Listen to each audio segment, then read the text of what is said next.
পূর্ব বর্ধমানের পূর্বস্থানে উত্তর বিধানসভার প্রার্থী গোপাল চট্টোপাধ্যায় দূর দূর দূর হটো। পূর্বস্থানে উত্তর বিধানসভার প্রার্থী গোপাল চট্টোপাধ্যায় তুমি দূর দূর দূর হটো। যতগুলো ইলেকশন সবগুলোতে তৃণমূলকে জিতিয়ে দিয়েছে গোপনে ষড়যন্ত্র করে টাকা পয়সার লেনদেনের মাধ্যমে। এ হচ্ছে জনসাধারণের শত্রু।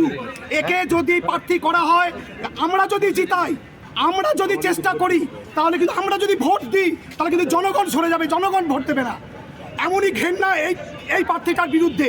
দীর্ঘদিন বিভিন্ন কার্যকর্তা মানে সত্যিকারের বিজেপির জন্য যারা লড়াই করে সেই কার্যকর্তাদের বসিয়ে দিয়েছে। কোনোদিন জয়নিংয়ে যায় না, কোনোদিন লোকজন বাড়ায় না, বাড়ালেই তো তাদের গোপন ষড়যন্ত্র ধরে ফেলবে। এই দীর্ঘদিনের এই কার্যকর্তা এই ধরনের কর্মকাণ্ড ওই পার্টি অফিসে চলছে। কি ধরনের ষড়যন্ত্রের কথা আপনারা বলছেন?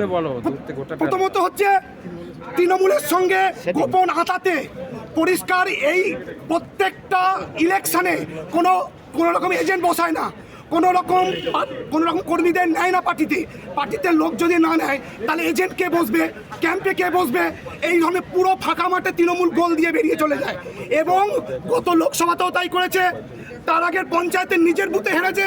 এবং যখন পোস্টপল ভায়োলেন্সে যখন পঞ্চায়েতে জিতে যাবার পর তৃণমূলের হারবাদ বাহিনী যখন একের পর এক অত্যাচার করছে এবং গোপালের কাছে ছুটে গিয়েছে, পরিষ্কার বলেছে তোমরা ঘরে বসে যাও, ঘরে গিয়ে ঢুকে পড়ো, বেরিয়েও না রাস্তায়। এটা একটা কি নেতার কাজ?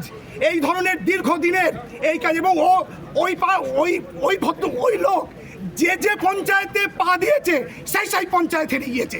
এমনই ঘৃণ্যজনক একটা জঘন্য। যতক্ষণ প্রত্যাহার না করা হচ্ছে এই আন্দোলন চলবে। বহিরাগত গোপাল চট্টোপাধ্যায় তুমি দূর দূর দূর হটো।